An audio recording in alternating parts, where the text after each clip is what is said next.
부강약품뿐만 아니라 이제 모든 종목군들을 동반적으로 대처를 하셔야 되는데 개장 초에 접근했던 태고사이언스도 마찬가지고요. 일단은 1시 34분입니다. 어지간해서는 1시 넘어가면은 대처를 안 한다고 그랬는데 맨님께서의 질문은 어떤 거였죠? 차익 실현 하나요? 매도해야 되나요? 그 기준이었단 말이에요. 결론적으로 요 기준점에서의 가격대를 한번 보겠습니다. 조금 뭐 제가 늦게 형성해 드린 부분도 있고, 그렇게 해서 12시 47분입니다. 12시 47분에 이제 차익 실현에 대한 기준을 물어보신 거죠. 12시 47분이면은 분봉으로 놓고 볼까요? 47분에 고점 가격이 얼마였는지. 47분 여기였네요. 여기 떨어져 내려올 때 46분 47분에 종가가 33,800원이에요 33,800원을 찍어서 한번 보겠습니다. 33,800원. 자, 이 시간 부분을 12시 47분 역으로 보는 거예요. 그렇게 해서 얼마였죠? 33,700원 저가의 기준에 33,700원. 그리고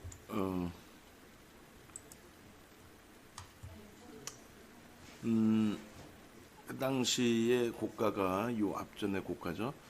34,700원. 700원 이렇게 놓여져 있습니다. 그렇게 하고 고가가 여기서 34,700원이면 어떻게 돼요? 2에서 3% 답변을 드린 게 2에서 3% 이탈되면은 차익 실현 절반 이상. 그러면 2% 기준 잡으면 절반 이상 차익 실현, 3% 기준 잡았으면 그대로 유지. 그렇게 해서 이제 추가적인 대처, 그죠? 그리고 나서 그 이후의 흐름이 요 고점을 찍어줬단 말이에요. 이 고점이 얼마예요? 고가가 34,900원의 기준이 됩니다. 그럼 34,900원 찍어주고 저점 기준 설정하면 되겠죠. 34,900원 대비해서 어느 정도 미끄러져 내려오느냐. 또 마찬가지로 34,900원, 34,900원. 이걸 왜 보냐면은 이제 재편입 기준의 설정 범위가 어떻게 되느냐의 기준인 거죠. 그렇게 해서 답변을 올려드렸을 때 기준이 1시가 조금 넘는 그 시점이었어요. 그래서 이때 보면은 현재가가 34,005원, 그죠? 34,005원. 그리고 부강약품 기준에서 이렇게 아까 올려드린 그 내용이 요 그대로입니다. 그래서 34,005원 50원, 34,050원.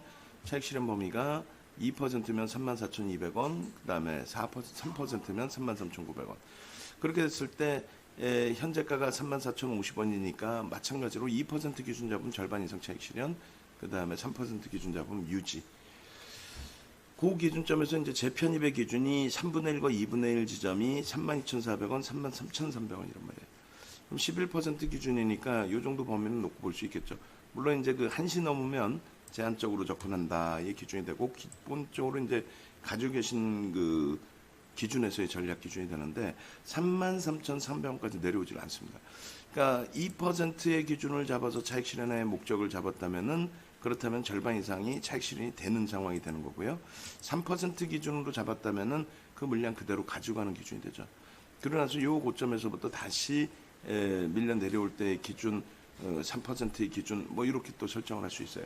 36,550원, 36,550원 기준 잡으면 아마 저 때는 차익 실현 범위에 놓여져서 내려오지는 않았을 것 같아요. 2%가 35,800원. 여기도 이제 차익 실현 범위가 한번 내려오네요. 그렇게 해서 지금까지 가져갈 때 일단은 절반 이상은 차익 실현이 되는 것으로 2%의 기준을 잡으면, 3%의 기준을 잡으면 안 내려옵니다. 여기도 33,500원이 돼요. 그러니까 성향에 따라서 나는 변동성을 크게 볼 거야. 부강약품 어차피 변동성 크게 봐서 3%의 범위를 볼 거야 라고 한다면 그 기준, 그 다음에 그렇지 않고 난 2%에서 짧게 끝나갈 거야. 그러면은 차익 실현을 절반 이상 하는 기준, 그렇게 이제 설정이 됐겠죠. 그래서 결론적으로 지금 뭐 부강약품도 24%의 기준이 잡히는데 지금의 기준에서 이제 설정 범위를 다시 드립니다. 그렇게 해서 이제 맨님 같으신 경우에 이제 대응 방안에 대해서 마지막 뭐 설정 범위 오늘의 기준이라면 비중이 이제 있으신지 아니면 절반을 차익 실현하시는지 모르겠어요. 절반 내지는 100%다 가지고 계시겠죠. 2, 3%의 등락 범위라고 말씀을 드렸으니까. 그래서 1시 40분 기준으로 찍어서 한번 놓고 보도록 하겠습니다. 그리고 재편입의 기준은 없어요. 어지간해서는 뭐 재편입이 없죠. 차익 실현 범위. 지금까지 갖고 오셨다면은 3%의 기준을 잡으셨던 거기 때문에 3%의 기준에서의 범위를 설정해서 놓고 보시면 되겠습니다. 그렇게 해서 이제 이 부분을 똑같이 교육용 1% 부강약품 해가지고 올려드릴 테니까 추후의 기준에서도 이렇게 대처하시면 돼요. 그래서 보통들 나는 없는데부터 얘기가 나오는데 그렇지 않아요. 부강약품도 그 전부터 계속해서 올려드렸던 종목이에요. 그죠? 그리고 기준거래량 잡아드렸던 종목이고. 그래서 기준거래량에 대한 그 설정 범위를 여러분들 스스로가 다 알고 계시잖아요. 그 다시 말씀드려요. 기준거래량 부분. 그 부분 다시 설정해서 보여드립니다. 기준거래량 부분이 일본 기준에서 어떻게 돼요? 앞전에 1000억의 거래대금 기준을 설정을 해드렸죠. 거래대금 기준에서. 그래서 놓고 보시면은 1000억의 거래대금을 터트리고 시장 관심이 이제 도래되고 여기가 1000억입니다. 그러고 나서 이제 의미 있는 거래량 거래대금 그럼 2000억 수준이 되겠죠. 그 다음에 이제 앞전 고점의 거래대금 그렇게 해서 단계별로의 진행이 되는데 요 고점을 넘기는 시점, 요 고점을 넘기는 시점 그렇게 해서 앞전 고점의 거래대금까지 오늘은 전부 수반이 됩니다. 그러면 개장 초에 또 혹은 5분봉 기준에서 움직임이 나와주는 시점에서의 기준 그렇다면 부강약품도 변동거래량 설정했다면은 전부 들어갈 수 있는 범위가 되고요. 특히 12시 초반 기준 그러니까 이제 그 부강약품도 살짝 언급을 드렸어요.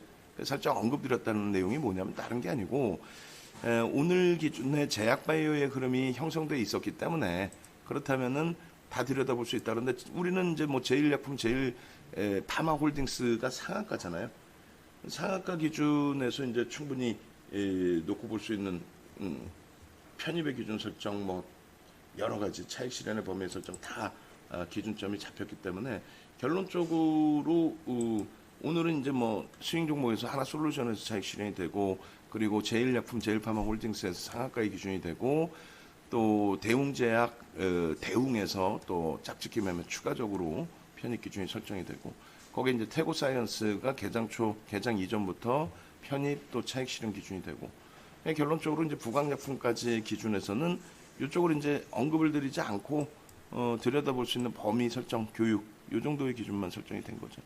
어찌 됐건 뭐 가지고 계시니까 질문이 나온 거고 교육 받으신 분들은 전부 단기 매매 공략을 잘 하시는 분들은 이렇게 들어가셔서 편입의 기준에서 문의가 나오는 거고 하니까 이거 언제 들어갔어요? 라는 기준보다도 나도 공부해서 들어가면은 수익이 발생될 수 있구나 라는 기준점을 설정해서 대처하시기 바랍니다. 아시겠죠? 그렇게 해서 이제 지금 현재 기준에서 똑같아요. 고점에서의 2% 수준의 또 혹은 3% 수준의 조정이 나올 경우에 차익 실현 범위를 설정하시면 무난하겠습니다.